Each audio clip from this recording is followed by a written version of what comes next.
कि एक तरफ गोल्डन क्रॉसओवर भी हो गया और उसके आसपास अगर वॉल्यूम भी काफी बढ़ गया, यानी कि भीड़ भी काफी ज्यादा बढ़ गया, तो ऐसा माना जाता है कि अब इस चार्ट में कुछ ना कुछ आने वाले समय में चमत्कार होने वाला है। अगर आप इंट्राडे ट्रेडिंग या फिर ऑप्शन ट्रेडिंग में अपना पूरा पैसा गंवा चुके हो ना, तो आपका जो आखिरी उम्मीद है वो स्विंग ट्रेडिंग ही हो सकता है। तो आज की वीडियो में बेसिकली हम लोग स्विंग ट्रेडिंग का एक कमाल का स्ट्रैटेजी को सीखने वाले हैं कि आखिर कैसे स्विंग ट्रेडिंग किया जाता है। पूरा स्टेप बाय स्टेप सीखेंगे, एक भी डाउट आपके अंदर नहीं बचेगा। तो वीडियो को एंड तक जरूर देखिएगा, लेकिन हमेशा की तरह आपको डिस्क्लेमर दूंगा कि ये वीडियो प्योरली एजुकेशनल पर्पस के लिए बनाया गया है। शेयर बाजार में इन्वेस्टिंग करना, ट्रेडिंग करना रिस्की होता है, आपका पैसा डूबने का डर होता है। इन्वेस्टिंग ट्रेडिंग करें, अपने रिस्क पर करें, इस वीडियो से बस आप नॉलेज को ले सकते हो। चलिए करते हैं वीडियो की शुरुआत। तो स्विंग ट्रेडिंग का इस स्ट्रैटेजी को सीखने से पहले आपको 3 चीजों को समझना पड़ेगा। सबसे पहले आपको समझना पड़ेगा 50 EMA को, उसके बाद आपको समझना पड़ेगा 200 EMA को, एंड लास्टली आपको समझना पड़ेगा वॉल्यूम को। यही तीनों को मिलाकर हम लोग स्ट्रैटेजी बनाएंगे। तो सबसे पहले समझते हैं आखिर ये 50 EMA का मतलब क्या होता है।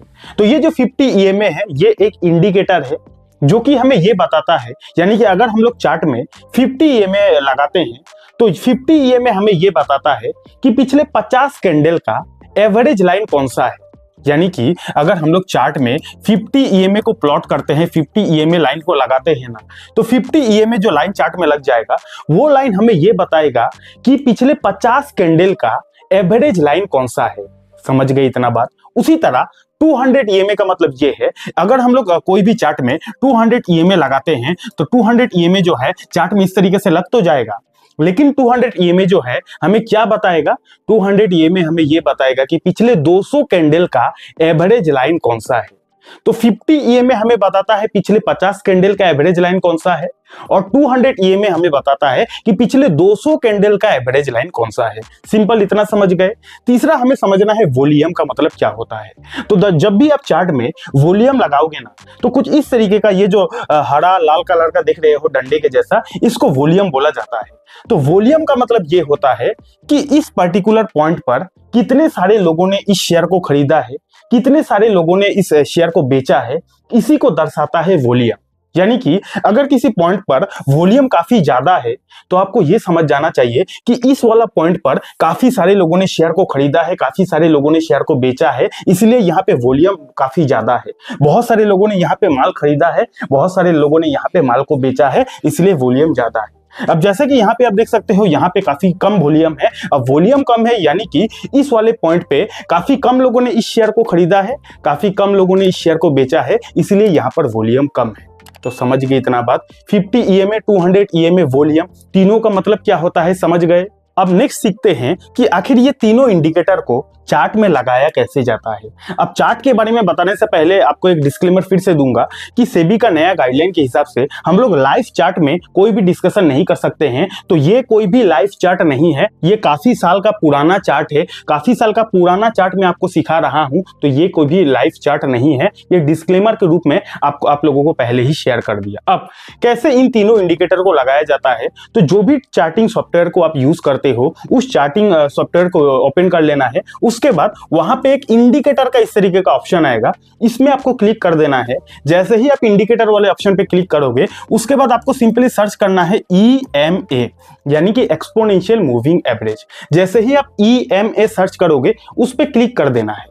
क्लिक जैसे ही करोगे उसके बाद वहां पे सेटिंग में जाने के बाद सेटिंग में वहां पे बाय डिफॉल्ट 9 होगा। तो 9 को आपको कट करके कितना पहले करना है, पहले आपको 9 को कट करके 50 उसको कर देना है और उसको सेव कर देना है, पहला चीज। अब 9 को कट करके जैसे ही आप 50 कर दोगे तो चार्ट में आपका जो 50 EMA का लाइन है वो इस तरीके से लग जाएगा। उसके बाद अगेन आपको इंडिकेटर वाले सेक्शन में जाना है, उसके बाद EMA को अगेन सर्च कर लेना है, फिर से 9 होगा तो उस 9 को आपको कट करके 200 पे क्लिक कर देना है, 200 टाइप करके ओके कर देना है। जैसे ही 200 कर दोगे, ओके कर दोगे, तो चार्ट में 200 EMA का भी लाइन आपको दोबारा लग जाएगा। ठीक है, तो पहले आपको क्या करना है, सिंपली इंडिकेटर वाले सेक्शन में जाने के बाद ईएमए सर्च करके एक बार 50 ईएमए लगा लेना है, एक बार 200 ईएमए लगा लेना है। जैसे ही आप चार्ट में 50 और 200 ईएमए लगा लोगे, उसके बाद यहाँ पे आप देख सकते हो ये वाला जो 200 ईएमए का लाइन है, ये ब्लैक वाला 200 ईएमए का लाइन बन गया, और ये जो ब्लू वाला लाइन है ये 50 ईएमए का लाइन बन गया। इतना क्लियर हो गया ना। उसके बाद आपको फाइनली लगाना है वॉल्यूम।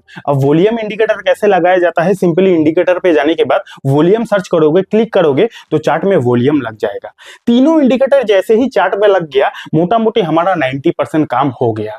अब चलिए उस स्ट्रैटेजी को समझने की कोशिश करते हैं। तो आज जिस स्ट्रैटेजी को हम लोग सीखने वाले हैं, उस स्ट्रैटेजी का नाम है गोल्डन क्रॉसओवर स्ट्रैटेजी।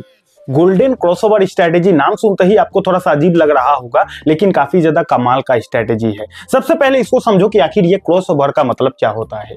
क्रॉसओवर का मतलब ये होता है कि जब भी कोई इंडिकेटर किसी दूसरे इंडिकेटर को इस तरीके से क्रॉस करता है, उसी को बोला जाता है क्रॉसओवर। अब गोल्डन क्रॉसओवर का मतलब ये होता है कि जैसे कि यहाँ पे आप चार्ट देख सकते हो, यहाँ पे 3 इंडिकेटर लगा हुआ है। ये जो ब्लू कलर का लाइन गया है ये है 50 ईएमए, और ये जो ब्लैक कलर का लाइन गया है ये है 200 ईएमए, जिसके बारे में हमने वीडियो के आगे में ही डिस्कस किया था।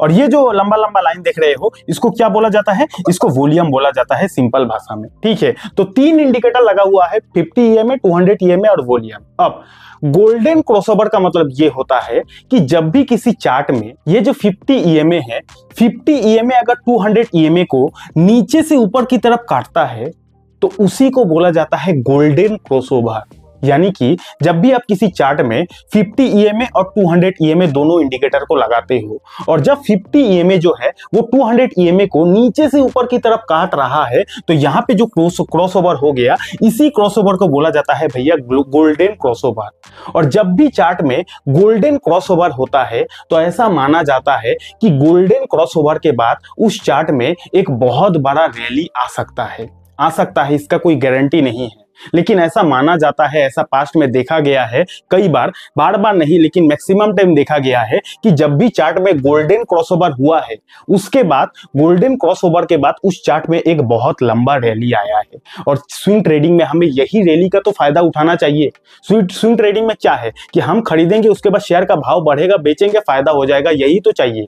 तो गोल्डन क्रॉसओवर में क्या होता है कि जब भी चार्ट में गोल्डन क्रॉसओवर होता है और उसके बाद उस पॉइंट पर अगर वॉल्यूम भी काफी ज्यादा रहता है, वॉल्यूम का मतलब क्या होता है कि उस पॉइंट पे अगर काफी सारे लोग शेयर को खरीदेगा, शेयर को बेचेगा, उस पॉइंट पर अगर काफी ज्यादा भीड़ आ जाती है तो वॉल्यूम भी बढ़ जाएगा। तो अगर किसी चार्ट में देखा जाए कि एक तरफ गोल्डन क्रॉसओवर भी हो गया और उसके आसपास अगर वॉल्यूम भी काफी बढ़ गया, यानी कि भीड़ भी काफी ज्यादा बढ़ गया, तो ऐसा माना जाता है कि अब इस चार्ट में कुछ ना कुछ आने वाले समय में चमत्कार होने वाला है। समझ गए इतना बात? तो ये तो एक बार हमने एग्जांपल को देखा, उसके बाद और भी दूसरा एग्जांपल को देखकर समझते हैं। यहाँ पे आप देख सकते हो, ये जो ब्लू कलर का लाइन है ये 50 ईएमए का लाइन है, और ये जो ब्लैक कलर का लाइन है ये 200 ईएमए का लाइन है। तो यहाँ पे आप देख सकते हो 50 ईएमए का लाइन ने 200 ईएमए का लाइन को नीचे से ऊपर की तरफ काटा है, यानी कि यहाँ पे हो गया भैया हमारा गोल्डन क्रॉसओवर। अब गोल्डन क्रॉसओवर हो गया, चलो अच्छा बात है, लेकिन इस गोल्डन क्रॉसओवर में कितना ज्यादा दम है, कितना ज्यादा वजन है, ये हमें कौन इंडिकेशन देगा? ये हमें वॉल्यूम इंडिकेशन देगा कि इस क्रॉसओवर में कितना ज्यादा वजन है। तो अगर इसी पॉइंट पर यानी कि क्रॉसओवर वाले पॉइंट पर वॉल्यूम यानी कि बायर्स और सेलर्स की संख्या अचानक से बढ़ जाती है, तो आपको समझ जाना चाहिए कि एक तो यहाँ पे गोल्डन क्रॉसओवर हो गया है, दूसरी साइड यहाँ पे भीड़ भी काफी ज्यादा बढ़ गई है, तो जरूर इस वाला पॉइंट पर कुछ ना कुछ बात है। और स्विंग ट्रेडिंग में हमें यही तो चाहिए, बस पॉइंट की तलाश करना है, और उस पॉइंट पे एंट्री लेने के बाद अगर वहां से एक स्टॉक जोरदार रैली करती है, तो स्विंग ट्रेडिंग में इससे अच्छा तो कुछ हो ही नहीं सकता है। समझ गए ना बात? तो सिंपल सा स्ट्रेटेजी है, हमें बस चार्ट में इन दोनों इंडिकेटर को लगाकर क्रॉसओवर देखना चाहिए। क्रॉसओवर देखने के बाद वॉल्यूम देखकर हमें यह अनुमान लेना चाहिए कि उस स्ट्रेटेजी में आखिर वजन कितना है। समझ गई इतना बात? लेकिन हाँ, ये स्ट्रेटेजी बार बार काम नहीं देता है, बार बार आपका प्रॉफिट होगा इसकी कोई भी गारंटी नहीं है। ट्रेडिंग करने से पहले अपने तरफ से बुद्धि का इस्तेमाल जरूर करें, नहीं तो आपका पैसा बुरी तरीके से फंस सकता है, डूब सकता है। समझ गए ना बात? तीसरी बार यहाँ पे आप देख सकते हो, तो 50 ईएमए ने 200 ईएमए को नीचे से ऊपर की तरफ काटा, गोल्डन क्रॉसओवर हुआ, वॉल्यूम का हिस्सा बड़ा है, उसके बाद चार्ट में एक जोरदार रैली हमें देखने को मिला। तो गोल्डन क्रॉसओवर स्ट्रेटेजी क्या होता है यहां तक आपको क्लियर हो गया होगा। अगर क्लियर हो गया है नीचे कमेंट सेक्शन में यस लिख देना। अब कुछ इंपॉर्टेंट पॉइंट्स है, इन इंपॉर्टेंट पॉइंट्स को जाने बिना अगर आप ट्रेडिंग करने जाओगे बुरी तरीके से पैसा फंस सकता है। सबसे पहले आपको क्या समझना पड़ेगा कि ये जो इंडिकेटर है थोड़ा सा लेट सिग्नल देता है, यानी कि ये जो गोल्डन क्रॉसओवर बनता है उसके बाद चार्ट में एक जोरदार रैली आती है, तो ये जो स्ट्रेटेजी है थोड़ा सा लेट सिग्नल देता है। जैसे कि फॉर एग्जांपल यहाँ पे आप देख सकते हो कि यहाँ पे गोल्डन क्रॉसओवर तो हो जाता है। अब जैसा कि हमें स्ट्रेटेजी से ये सीखा कि गोल्डन क्रॉसओवर के बाद चार्ट में एक बहुत बड़ा रैली आती है, इतना तो हमें पता चल गया। लेकिन ये जो स्ट्रेटेजी है लेट सिग्नल देता है क्योंकि चार्ट में रैली तो बहुत पहले से ही आ चुकी थी। यहाँ पे आप देख सकते हो चार्ट में रैली बहुत पहले से ही आ चुकी थी, उसके बाद यहाँ पे गोल्डन क्रॉसओवर होता है और उसके बाद एक और जो जोरदार रैली आती है। तो इसीलिए मैंने यहाँ पे आपको क्या बोला, सबसे पहला लाइन आपको समझना पड़ेगा कि ये स्ट्रेटेजी थोड़ा सा लेट सिग्नल देता है, यानी कि ऑलरेडी रैली हो जाती है उसके बाद थोड़ा लेट से ये स्ट्रेटेजी सिग्नल देता है। इसलिए रिस्क मैनेजमेंट किए बिना ट्रेडिंग करोगे पूरा पैसा डूब सकता है। दूसरा आपको क्या समझना चाहिए, गोल्डन क्रॉसओवर काफी रेयर बनता है, यानी कि इस तरीके का क्रॉसओवर 50 EMA 200 EMA को जो काटता है ये गोल्डन क्रॉसओवर चार्ट में बहुत ही रेयर देखने को मिलता है।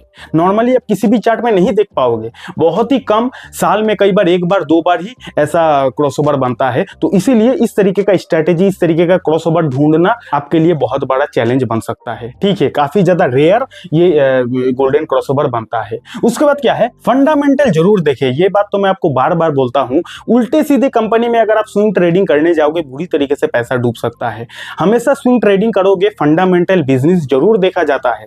हालांकि स्विंग ट्रेडिंग कम समय के लिए खरीदा जाता है, बेचा जाता है, उसके बावजूद भी swing trading fundamentally strong company के शेयर में ही किया जाता है, नहीं तो पैसा डूब सकता है। ठीक है, उसके बाद क्या है, रिस्क मैनेजमेंट सही से करें, यानी कि कितना स्टॉप लॉस लेना है, कितना आपका टारगेट है, ये सारा जो रिस्क मैनेजमेंट है इन सब चीज को सीखे बिना कभी भी स्विंग ट्रेडिंग नहीं करना चाहिए। अगला पॉइंट क्या है कि कोई भी स्ट्रेटेजी बार बार काम नहीं करता है, यानी कि जो भी स्ट्रेटेजी को अभी हम लोगों ने सीखा ये स्ट्रेटेजी बार बार मार्केट में काम करेगा इसकी कोई भी गारंटी नहीं है, बार बार इससे पैसा बनेगा इसकी कोई भी गारंटी नहीं है। ये वीडियो प्योरली एजुकेशनल पर्पस के लिए बनाया गया था। शेयर बाजार में इन्वेस्टिंग करे, ट्रेडिंग करे, अपने रिस्क पर करे। अगर आपको इतना ही आसान भाषा में इंट्राडे ट्रेडिंग का भी स्ट्रेटेजी को सीखना है कि कैसे इंट्राडे ट्रेडिंग किया जाता है तो आप यहाँ पे क्लिक करके इस वीडियो को देख सकते हो। और डीमेट अकाउंट नहीं है, डीमेट अकाउंट का लिंक आपको हमारे वीडियो के डिस्क्रिप्शन पर मिल जाएगा। बहुत बहुत धन्यवाद।